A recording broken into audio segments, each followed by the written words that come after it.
Here is a clip from a 2019 Democratic presidential debate that went viral and may have helped end Kamala Harris's 2020 campaign. Roll it. Now, Senator Harris says she's proud of her record as a prosecutor and that she'll be a prosecutor president, but I'm deeply concerned about this record. She put over 1,500 people in jail for marijuana violations and then laughed about it when she was asked if she ever smoked marijuana. She blocked evidence that would have freed an innocent man from death row. She kept people in prison beyond their sentences to use them as cheap labor for the state of California. The bottom line is, Senator Harris, when you are in a position to make a difference and an impact in these people's lives, you did not. Well, of course, that was former Democrat Congresswoman and DNC Vice Chair Tulsi Gabbard, and she joins me now. Since you have now, you and RFK are now part of the Trump campaign. Explain why. Why did you go with Trump? David, the choice in this election is very clear, and the differences between President Trump and Vice President Harris couldn't be more stark. Frankly, to put it simply, the choice for the American people is a choice with Donald Trump, a man who values peace, prosperity, and freedom, and he has a record that proves that, and Vice President Kamala Harris, whose record shows an increasingly tyrannical government undermining our freedoms. We are embroiled in multiple wars around the world and closer to the brink of nuclear war than ever before, and increasing economic hardship for Americans throughout these last 3.5 years that she has served as Vice President of the United States. The contrast couldn't be more clear. This is personal for me, this endorsement of President Trump, because as a soldier now for over 21 years, I've deployed to multiple war zones in different parts of the world, put my life on the line for the safety, security, and freedom of the American people. So it's important to me and to every one of my brothers and sisters in uniform that we have a commander-in-chief who values every one of our lives, who carries that responsibility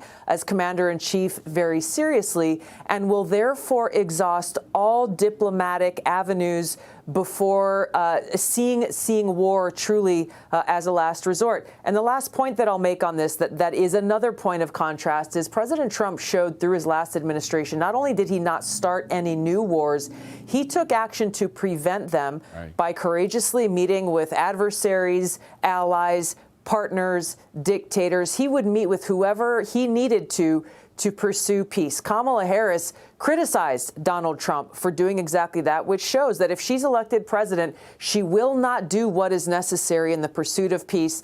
And I am certain that she will lead us very quickly into a war to mask the weakness and insecurity that she feels and try to project strength using the lives of my brothers and sisters in uniform to do so. And it's not like Donald Trump just sat on his hands when we were challenged abroad. I mean, ISIS is a perfect example of that. ISIS was supposedly an intractable problem during the Obama years, and he managed to wrap the things up pretty clearly, wrap it up in Syria and Iraq, where they were doing most of their horrible, horrible work in a matter of months. And he did it with very targeted, and he wasn't afraid to take on the Russians, by the way. He killed about 200 Russian troops, mercenary troops, who were in Syria during the course of that effort.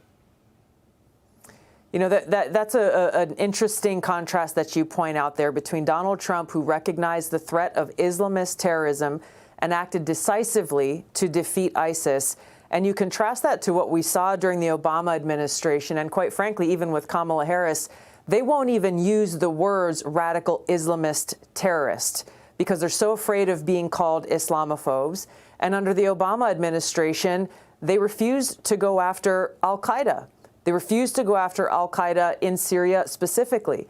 So you look at the contrast of these presidents, you look at Kamala Harris, who will not use those words and cannot be trusted to keep the American people safe from this continued and very real threat of radical Islamist terrorism, both militarily and ideologically. Yeah. And, you know, you realize very well, because you were dealing with this in 2020 during your debate with her, how she tries to wiggle out of her past statements and do flip-flops in order, depending on which audience is in front of her. Now she's trying to appeal to a broader, more moderate group of American voters. So she's denying all sorts of things from her past. And one thing that she denied essentially yesterday by not showing up at the memorial to the 13 service people who were killed 3 years ago was her role in not only the withdrawal itself, but the way in which that withdrawal was conducted. She kind of let it out in 2021. I want to play that tape and get your reaction. Roll it. Afghanistan. Yes. Were you the last person in the room? Yes. And you feel comfortable? I do. You think she's going to try to wiggle out of that because it's on tape? Of course.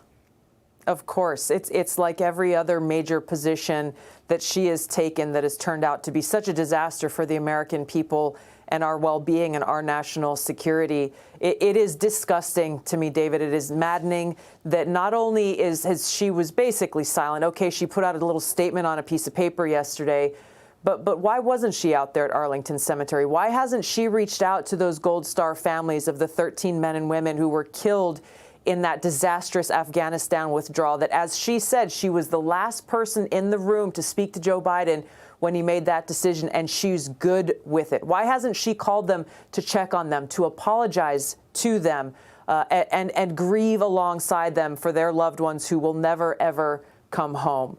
This is yet another example of why Kamala Harris is unfit to serve as our president and commander-in-chief, something I've been warning the American people about going all the way back to 2019. Now, you did pin the